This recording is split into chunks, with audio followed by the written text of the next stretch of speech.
Hablemos del caso Loan. Han salido nuevas informaciones y acusaciones a la familia del pequeño desaparecido hace ya más de un año. Se ha desvelado algunas partes del expediente judicial que sigue abierto, que las sospechas recaen cada vez más en el entorno familiar, según las últimas informaciones, y de hecho, en los últimos días esas declaraciones de la abuela del menor y las versiones sobre supuestas donaciones millonarias pues vuelven a poner este caso en el centro de toda la escena pública. Catalina, que fue la abuela de Loan, sorprendió al afirmar en una entrevista que a su nieto lo vendieron. Esto lo vimos en otros directos y los dichos reavivaron una polémica brutal que complica aún más la situación de la familia en medio de toda esta investigación, ¿no? Paralelamente, lo que pasa es que se estuvo hablando en varios programas de radio que circulaban versiones sobre aportes económicos de entre 300 y 400 millones de pesos que habrían sido entregados a la familia de Loan.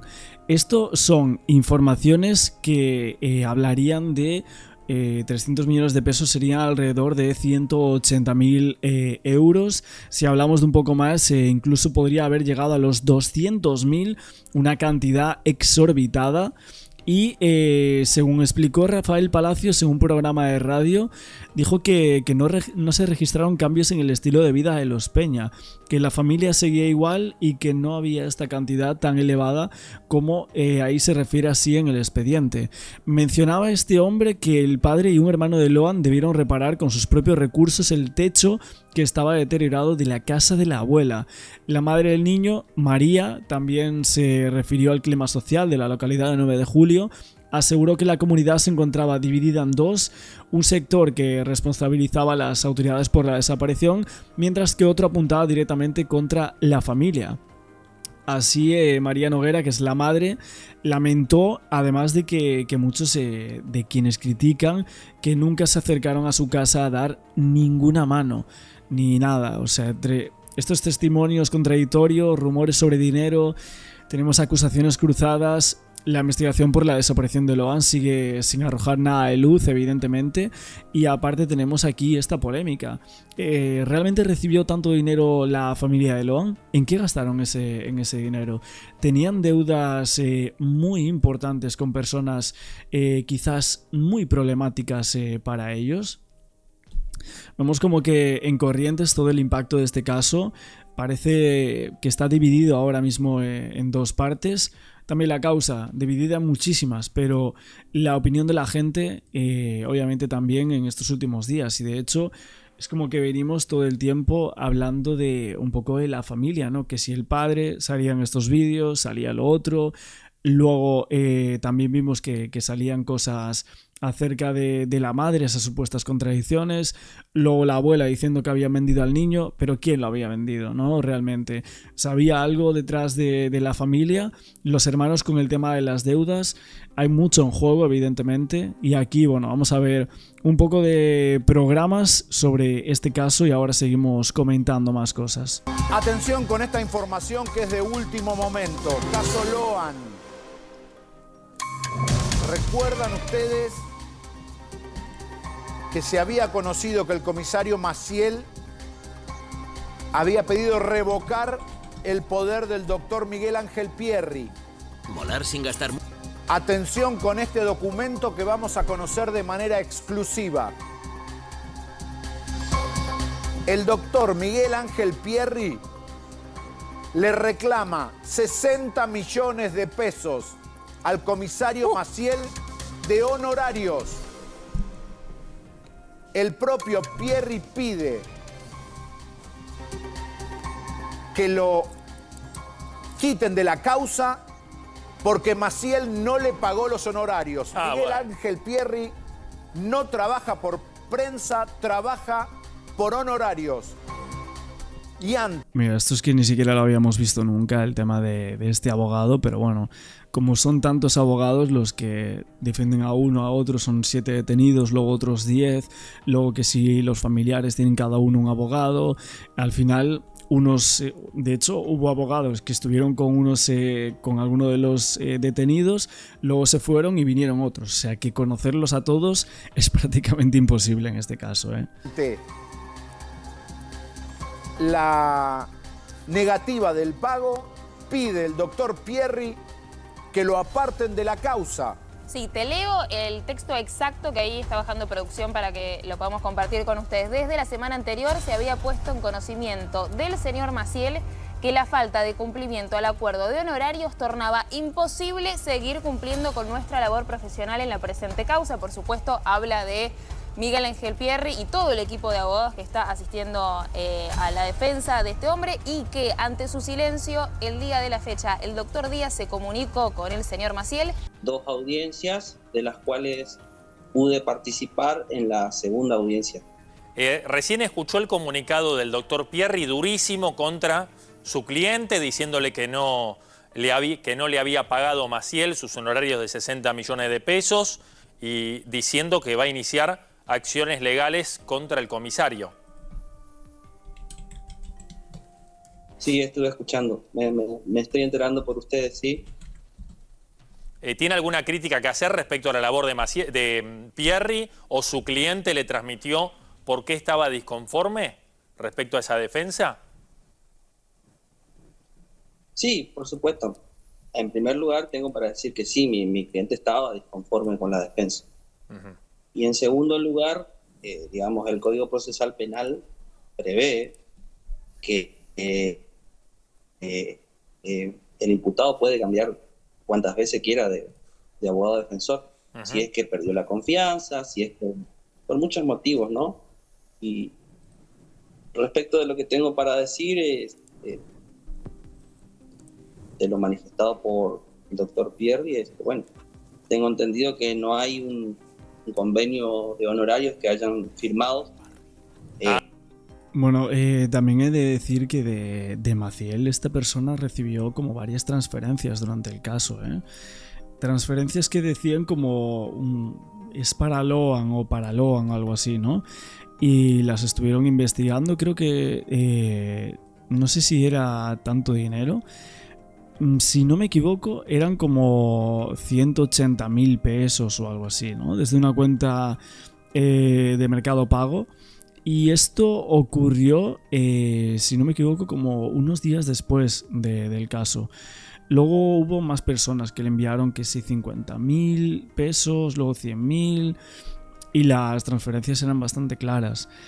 Luego el hermano Mariano Peña también fue a la seguridad aeroportuaria para decir que habían recibido unos 170 millones de pesos en su cuenta bancaria, en su billetera virtual, por esas supuestas campañas solidarias, pero luego dentro del expediente se habla de unos 300 millones de pesos, o sea, una auténtica barbaridad, ¿eh? Entre Maciel y Pierri, y de todos modos, cuando esta causa termine, sí, digamos, habría que ver si el juez regula esa cantidad de dinero, ¿no? Claro. ¿Cómo llega usted a Maciel? Por contacto de los familiares. De los familiares de Maciel, digamos, Familiares ¿no? de Maciel.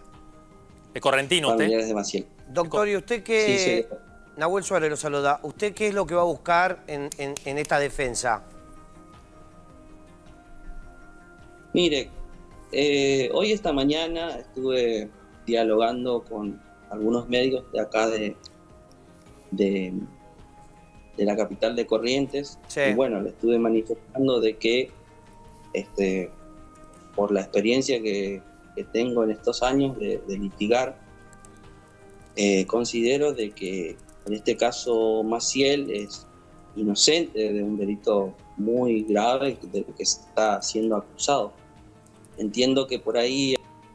Bueno, también para ir comentando más cosas de todo este caso, el otro día que me hablabais de Pérez y Callava, que os parecía como súper raros los movimientos de estas personas inmediatamente después del suceso, que fueron a muchos lugares. Ella pasó por una clínica 1 o 2 veces, luego fueron a comprar una casa, cruzaron a otra provincia, ¿no? Se fueron a Chaco, fueron a donde vive la otra hija de este señor, ¿no?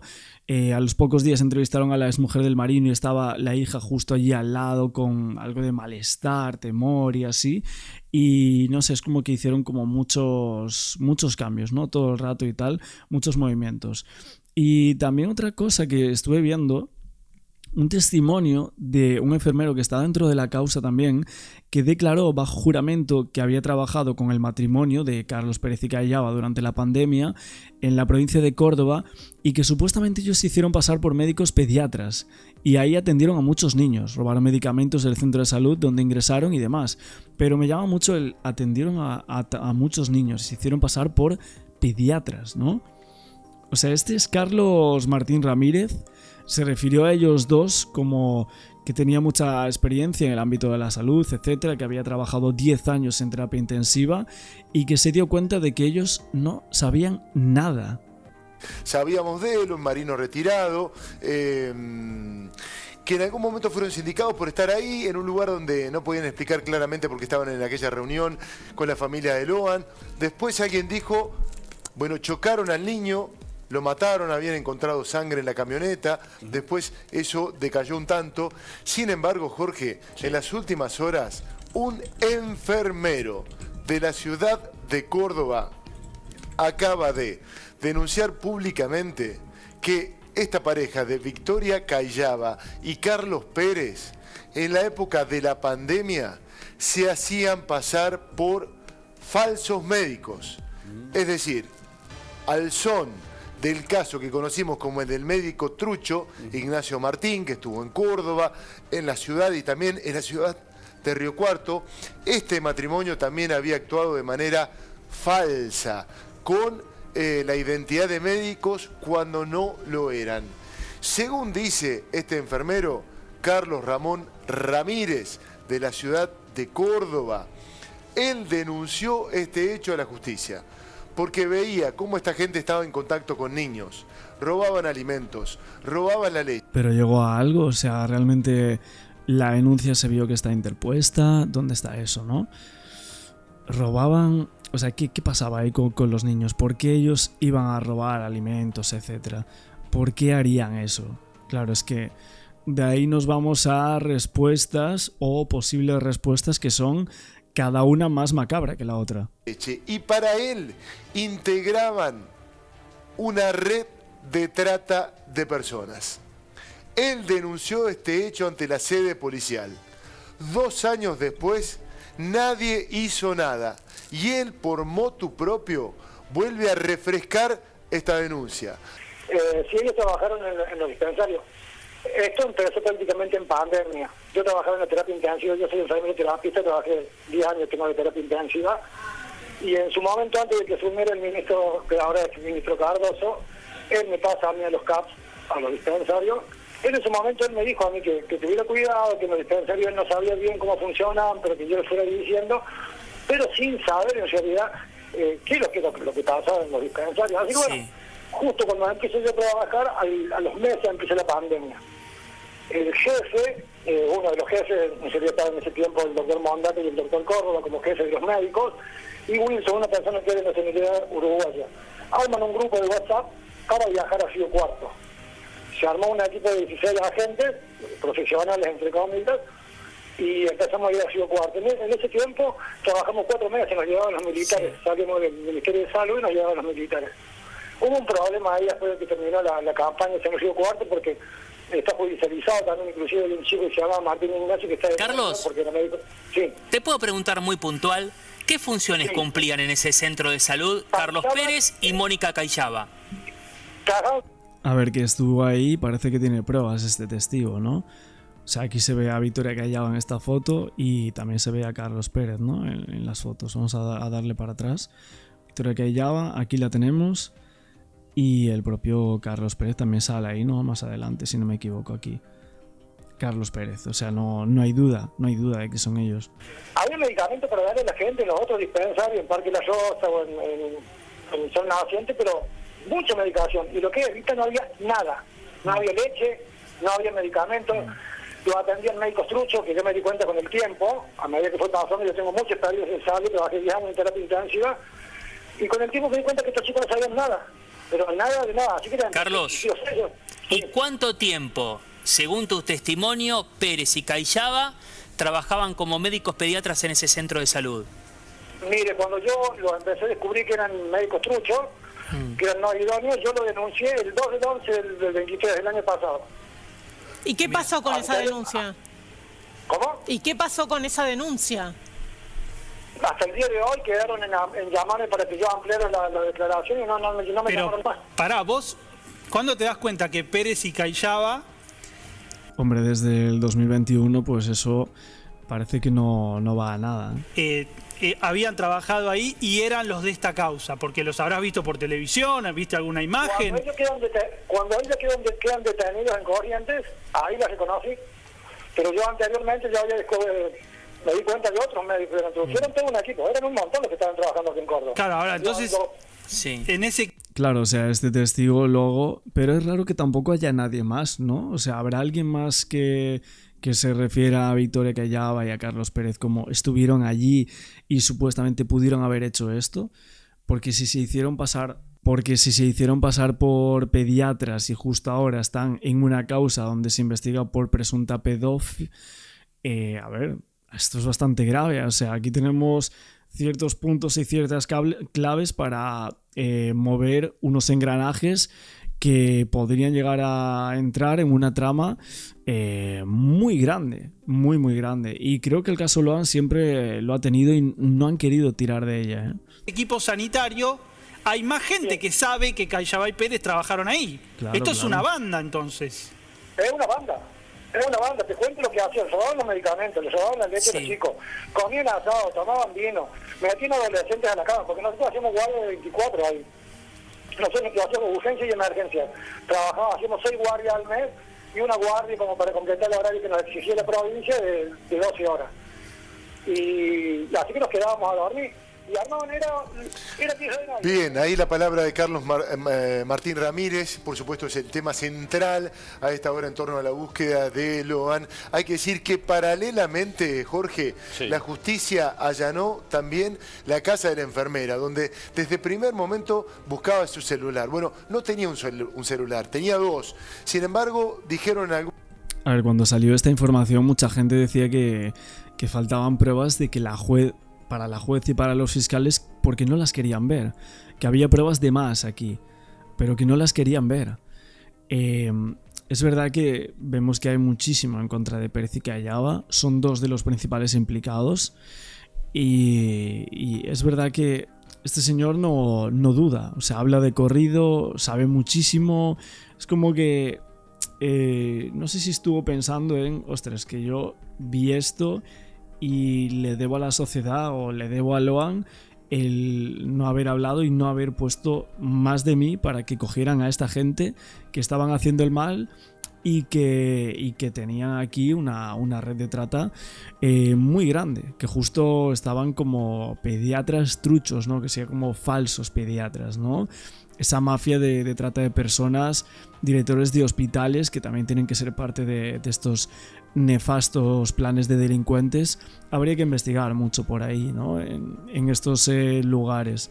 Pero la verdad es que hay bastantes datos que dan pie a pensar en eso. En un momento se quemaron, desaparecieron. Bueno, acaban de dar con los 2 celulares que tenía esta enfermera, que aquí el enfermero de Córdoba también la está citando. Yo la conocí, yo la vi. Por eso es que él señala, como escuchábamos sobre el final de la entrevista, que para él, en su íntima convicción, estas personas que estamos viendo allí, Carlos Pérez y Victoria Callava, allí vestidos de médicos, con el barbijo en la época de la pandemia, son integrantes de una red de trata de personas.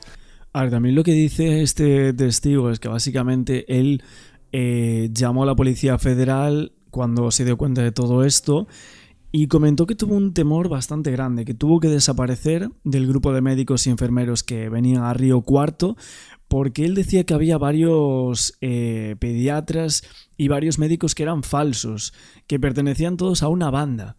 O sea, que realmente empezaron a llegar a ese lugar en donde él trabajaba muchos médicos, aparte de Victoria y Carlos Pérez, que se hacían pasar por tal.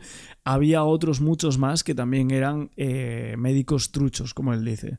Y por eso se puede llegar a explicar por qué desapareció Loan. Son momentos vertiginosos. Uno, entre esta erupción de sensaciones que nos sacuden, la primera es cómo, si denunció esto en sede policial hace tiempo, nunca se investigó, pero uno tiene la idea de que quizá haya una huella concreta en este caso que ojalá ayude. Yo creo que en el caso de Loan han ido como... Aparece un testigo y vamos borrando cosas. Borramos esto ya no sale más en los medios porque el tema de los pediatras falsos y tal, esto jamás volvió a salir. Nunca más se le dio cabida ni a este testigo ni a nada. O sea, resulta increíble y así como muchísimos otros testigos. Entonces, vosotros pensad que a lo mejor si todo esto llega a ser cierto y todo este engranaje de personas con Carlos Pérez y Victoria Callava como precursores de un grupo de trata bastante grande dentro de la Argentina estarían haciendo y deshaciendo con planes criminales terribles, entonces estamos viendo que el caso Loan para ellos era como la desaparición de este niño, era como, bueno, uno más, o sea, algo como una cosa rápida, sin más y todo eso. Y nunca se imaginarían que iba a ser el caso por el cual los iban a pillar con las manos en la masa y de todo, o sea, hasta las manos, como decía el propio Carlos Pérez. Entonces, si realmente todo eso es cierto, sería como, ostras, si no nos han pillado aquí, que nos hacíamos pasar por pediatras falsos, imagínate qué otras historias tendrán detrás, ¿no? de toda esta gente.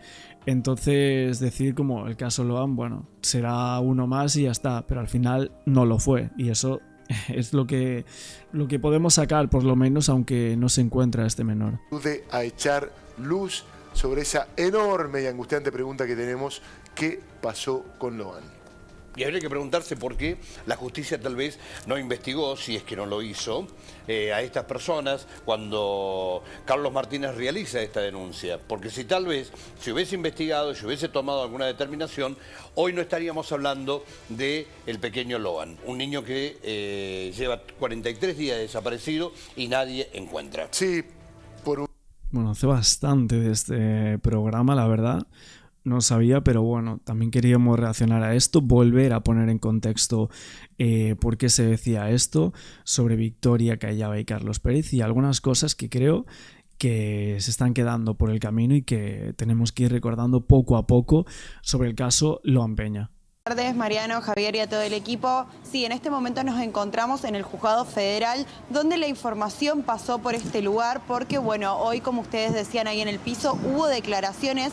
Fierrito Ramírez declaró por más de 3 horas y nosotros pudimos hablar con sus abogados, con el doctor Hanson y el doctor Monti, quienes nos informaron que fueron más de 60 preguntas, más de 3 horas declarando a través de Zoom. Esto se dio en el día de hoy. También se espera la presencia del 7º detenido, Mariano y Javier. Este 7º detenido tendría que llegar aquí al Juzgado Federal a declarar frente a la jueza federal Cristina Poser Penso. En este lugar debería llegar en las próximas horas. También en este momento se está dando vía Zoom. La jueza federal está aquí en el Juzgado Federal y le está tomando declaración a Benítez, a el tío de Loan.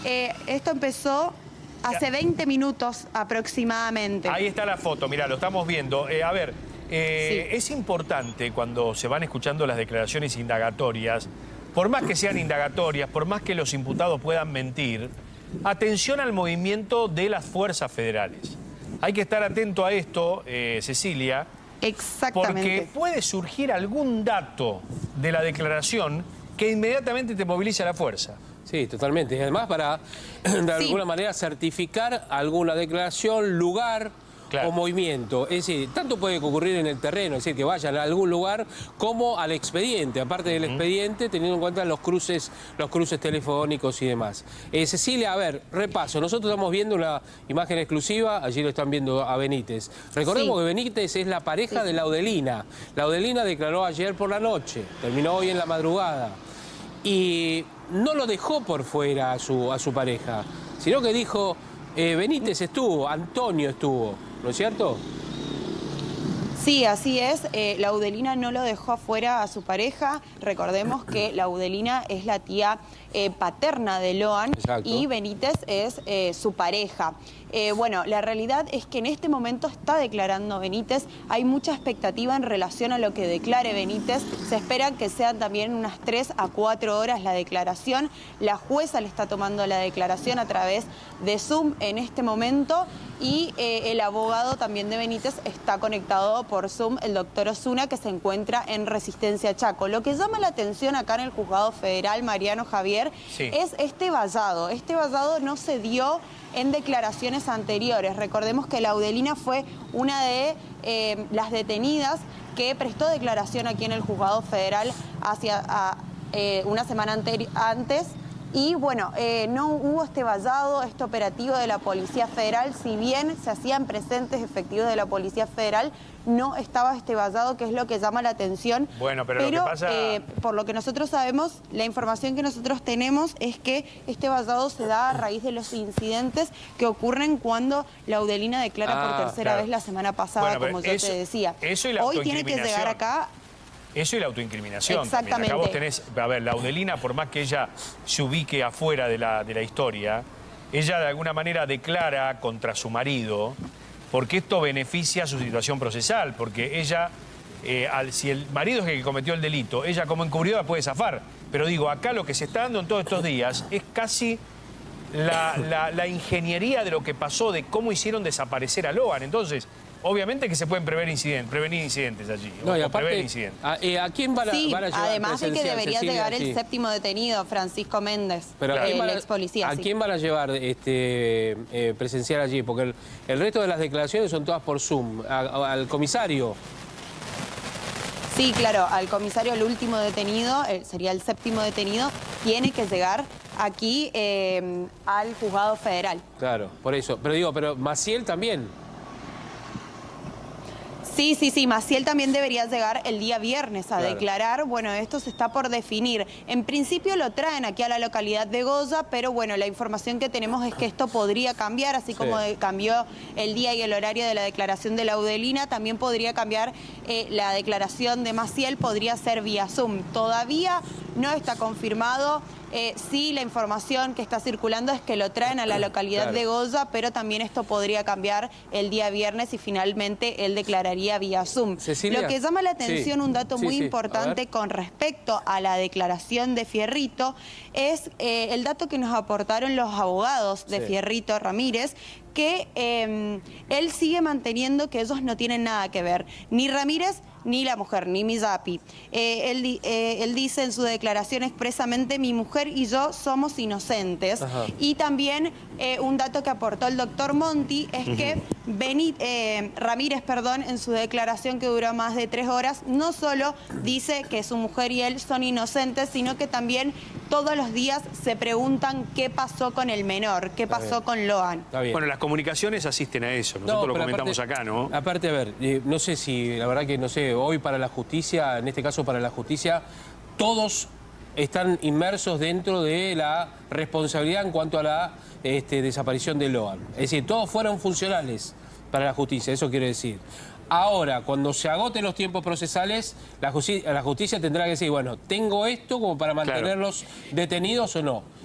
Miyapi, en este caso, y Ramírez lo que dicen es, nosotros sí estábamos ahí, pero la verdad no tenemos nada que ver con la desaparición. Nos enteramos por Ramírez que Loan había desaparecido, que faltaba uno de los nenes. Y además el matrimonio Ramírez-Miyapi habían llevado a sus hijos.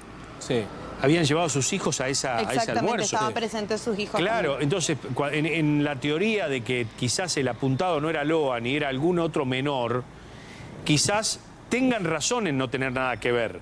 Digo, vamos a tomarlo con pinza esto, porque las comunicaciones, te digo, vos también lo estudiaste, del chequeo de las comunicaciones esta que tiene la policía, las que tiene el matrimonio Miyapi Ramírez son quizás las más honestas de las si vos te pones a pensar. Pero pensá en algo también, las comunicaciones sirven, son induciarias, sí, porque pueden dar una pista, pueden dar una idea.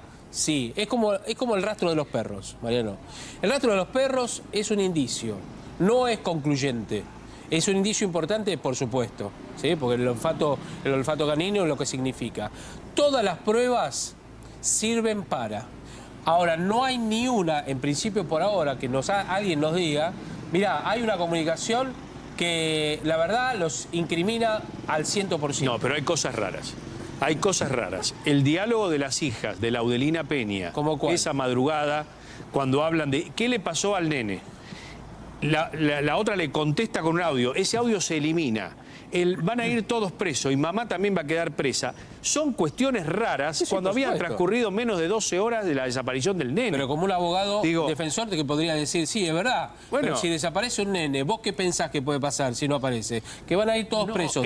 Estaba perdido. Estoy siendo el abogado del diablo. Estaba perdido, Javier. Sí. No, lo que pasa es que nosotros... Sí, pero el microclima que nosotros vivimos es a partir de la cobertura de los medios de comunicación. Que es el lunes, martes de la semana siguiente. Vos pensás que habían transcurrido 10 horas de una búsqueda de un nene perdido en el campo, que podría estar bajo una laguna, en un pozo, donde fuere, y sin embargo había una eliminación de audios y una especulación de lo que había pasado y un formidable encubrimiento que se estaba dando. Eso es una sospecha. Una comunicación con esas características puede ser una comunicación sospechosa. Claro. ¿Es concluyente como para mantener detenido a alguien? No, pero el matrimonio Millapi y Ramírez no tienen esos lapsus en el teléfono. Tienen comunicaciones de una familia normal. Te mando la foto para que la difunda la cosa. Recemos para... ¿Me entendés? No hay vínculo con el encubrimiento. ¿Me explico? Esta es una fotografía que circuló y que comenzó a circular, la de Loan allí sobre la mesa. Cecilia, a ver, después de la declaración de Laudelina, yo creo que se movió un poquitito el hormiguero, ¿no es cierto?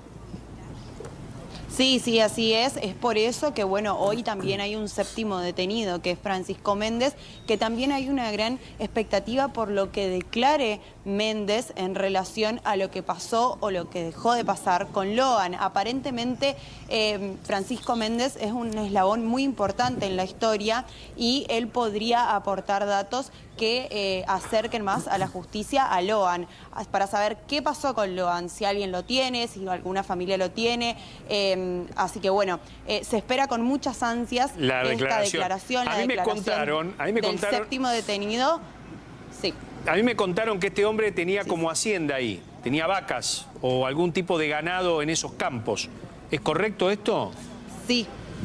Sí, esa es la información que nosotros también manejamos.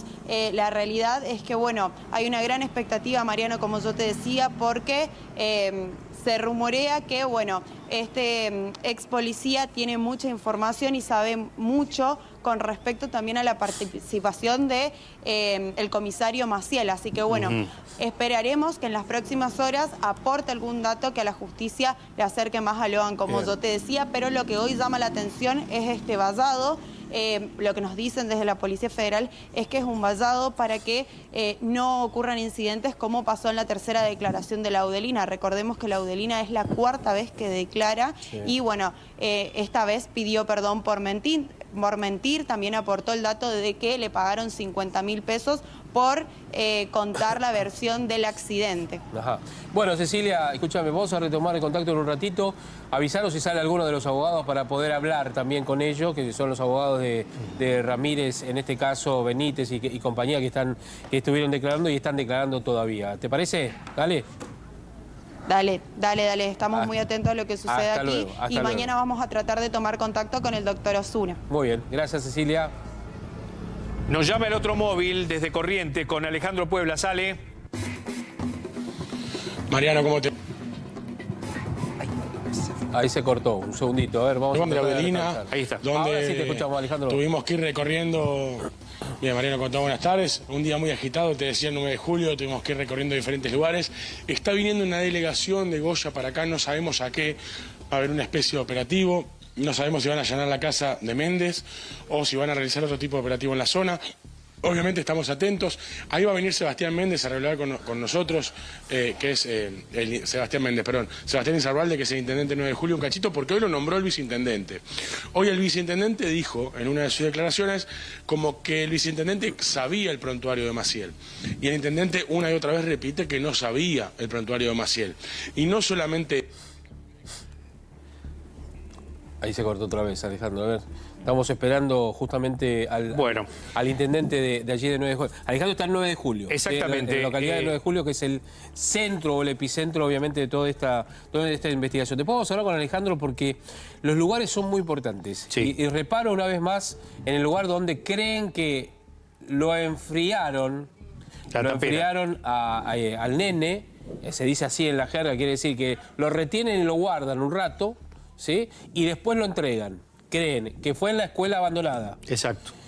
A mí lo que me llama la atención, y después le vamos a preguntar a Alejandro también, son esa toalla con sangre, que no sé si la pudieron todavía peritar, no alcanzó, no se pudo, después de una cantidad de horas allí a la intemperie, y unos pañuelos de papel también con restos de sangre o manchas pardo-rojizas, como dice la investigación. ¿Por qué va a tener sangre si lo tenían que entregar, no? Pero bueno, es otra de las preguntas que nos hacemos. Vamos a sumar a Roberto Mesaniella, que es licenciado en criminalística y director de una consultora pericial, que está en Brasil. Y tengo entendido, profesor, que el tema es materia de debate con los alumnos, esto que está pasando con Loan. ¿Cómo le va? Buenas noches, ¿cómo les va? La verdad que es un gran debate nacional e internacional, todo lo que está pasando en relación al caso de la investigación por la desaparición de Loa, justamente, por un lado, por lo que no se tiene que hacer en una investigación, porque justamente eso es lo que lleva posteriormente a que no se puedan tener resultados positivos dentro de una investigación, y en este caso en particular tratándose de nada más ni nada menos que de la vida de un menor de edad. Ahora, viendo hacia adelante, mirando hacia adelante, ya sabemos lo que pasó en la investigación o en la presunta investigación, la deficiencia, la falla, además hemos hablado con usted hace algunas semanas. Ahora con declaraciones ya concretas de los imputados, ¿qué podemos decir? ¿Se puede encontrar a Loan de alguna u otra manera después de tanto tiempo? Yo creo que a pesar de tener mucha información, no se tiene muy bien claro el camino a seguir para encontrar específicamente a Loan. Lo que sí, digamos, tenemos como certeza es que tenemos un sinnúmero de personas que dieron un montón de información. Esa información no fue corroborada todavía y sabemos que muchas de ellas están mintiendo, como en el caso de Laudelina, que el día de hoy prestó su cuarta declaración. Ahora, lo que me pareció importante y lo que me parece importante destacar de esta última declaración que yo acabé de leerla hoy en el periodo de la tarde, es que Laudelina, por varios momentos durante su interrogatorio, repite que siente miedo por el abogado, específicamente refiriéndose al doctor José Codazzi. Eso en particular me llama mucho la atención y para mí, en lo particular, digamos, y en lo profesional, abre un nuevo escenario con una trilogía nueva que tiene que ser investigada porque no se puede dejar de lado, que es la de, por un lado, Codazzi, la de, por otro lado, el senador Diego Pellegrini y, por otro lado, el gobernador de la provincia, Valdés. ¿Por qué había tanto interés? Ese es el tema. ¿Por qué había tanto interés en que esta mujer cambiase su declaración, ¿no? Pero, digo, a los fines de buscar a Loan, quizás esto tiene relevancia y no tiene relevancia. Pero, digo, ¿usted qué ve en esta, a ver, armando un croquis de todo lo que hay en el expediente? Tengo entendido que ha hecho como un plano o un mapa de responsabilidades. ¿Usted qué ve, ¿no?, con respecto a la ruta del niño? ¿Cómo lo sacan de ahí al niño? Y la participación de cada uno. Claro. Con relación a eso, inclusive en nuestro canal de YouTube yo lo expresé muy claramente y hoy justamente agregamos algunas de las piezas o de los eslabones de esta cadena un poco compleja. Es que, como te dije al principio, tenemos mucha información, ustedes pueden ver ahí, pero no se tiene en definitiva ninguna información concreta de dónde esté Loan en este momento.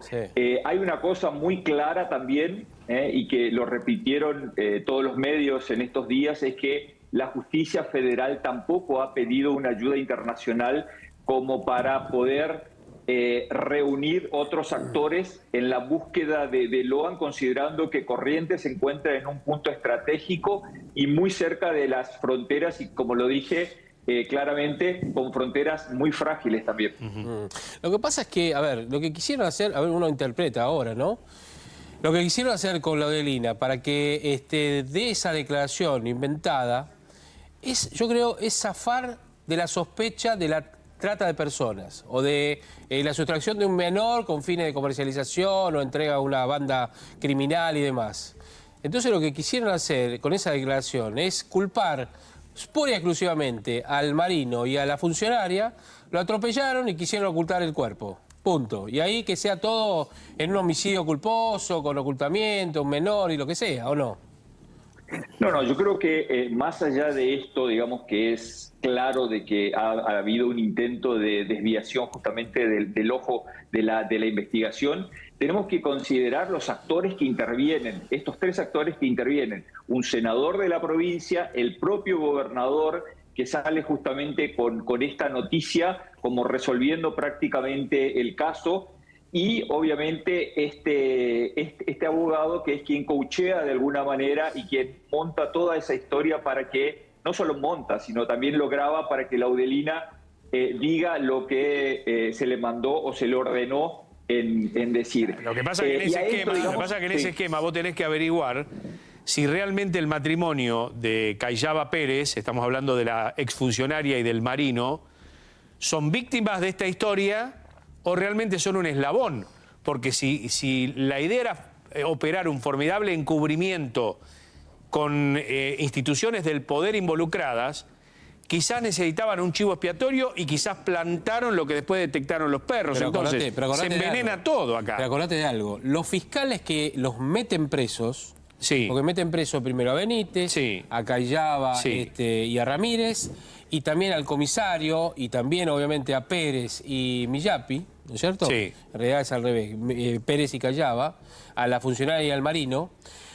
Al marino y a la funcionaria los tilda como organizadores, al resto como encubridores. Y estoy hablando de pero los fiscales que metieron preso a todos. Está bien, pero Laudelina en la declaración esa del accidente dice que lo subieron en la camioneta y se lo llevó el matrimonio Pérez y Cayaba. Entonces, ¿eso es estrategia? Pero ellos cuando Laudelina declara, ellos ya estaban presos. Sí, claro, ya ¿entendés estaba. lo que te quiero decir? Claro. Sí, o sea, para la justicia, cuando empieza a investigar mal o bien, tienen claro que Pérez y Cayaba son organizadores de este delito. Claro. ¿O no? Sí, y recordemos que en ese contexto, digamos, es el contexto del accidente de tránsito que ya sabemos que nunca existió. Entonces, el tema es por qué se inventa todo eso y por qué aparecen estos tres actores detrás de ese gran desvío de atención en este caso. Yo creo que tiene que hacerse un tiempo la justicia para investigar esta trilogía, para ver el cruce telefónico que existe entre estos tres actores, para ver qué tipo de información se estaba manejando y el por qué justamente se llevó a esto, porque no es, repito, no es un dato menor que el poder político justamente esté detrás de un caso como este. No es menor y no podemos dejar pasar. Yo hablé con una abogada de estas que están defendiendo y me dijeron que la sospecha de ellos es que el encubrimiento llega hasta el ministro de Seguridad, que no creen que sea más arriba. No creen que llegue, que esto se hizo. Bueno, el ministro de Seguridad de la provincia, es decir, que lo terminaron echando después. Denunciante. Digo, claro, exacto. Digo, creen que llega hasta ahí, es decir, que esto fue un intercambio ahí de favores con los policías y demás, que esto no escala, porque si no, vamos a pensar que toda la política argentina está detrás de la trata. Y la verdad que es dañino pensar esto también. Sí, pero pensemos en este caso en concreto, digamos, no metamos en la bolsa a todos los políticos, sino en particular en este caso. O sea, no podemos no podemos ser ingenuos en pensar por qué el gobernador justamente sale con una noticia de esta, porque un senador, y fíjense en este caso, si estamos hablando que este senador era de esquina, estamos hablando que para irse hasta Corrientes Capital recorre aproximadamente 360 kilómetros. Sí, pero, o sea, pero Codazzi, el hecho de salir de la casa. Pero Codazzi también es de esquina. Claro. también en esquina. Y de esquina hasta 9 de julio tenemos 183 kilómetros. O sea, sale de su lugar de vivienda a 180 kilómetros para inventar una historia y para llevar o hacer 170 kilómetros más y en comunicación. Está bien, pero que haya contacto con la política no quiere decir que toda la política esté involucrada en una red de trata. Digo, puede haber contacto con la política. No, claramente, exacto. Pero no necesariamente digo. tiene que haber habido. A ver, ya salieron a aclarar desde la gobernación que ese tuit del gobernador fue que se dejó llevar por lo que hacían los fiscales. Es decir, un fiscal le informa, mire, tenemos esta declaración y en este auge de las redes sociales termina. Pero digo, yo no creo que sea avalada la trata por altas esferas de la política. No, a ver, yo no tengo pruebas para esto y no sería irresponsable de mi parte, aquí en este condominio que tenemos con Javier Díaz, afirmar esto en un programa de televisión. Yo no tengo ni la prueba ni la potestad para decir esto. Lo que pasa es que lo que hubo es, a ver, no solamente negligencia, sino, no quiero decir connivencia porque sería acusarlos también, eso tendrá a cargo la justicia, pero reiteramos algo que dijimos acá desde hace ya varios días, varias semanas en realidad. No intervinieron en la comisaría cuando desapareció el nene. Es decir, ¿qué quiere decir? Que no le mandaron, por ejemplo, en la provincia de Buenos Aires, en la ciudad de Buenos Aires, cuando pasa un hecho grave en un lugar, interviene en la comisaría. ¿Qué quiere decir? ¿Desplazan al comisario? No.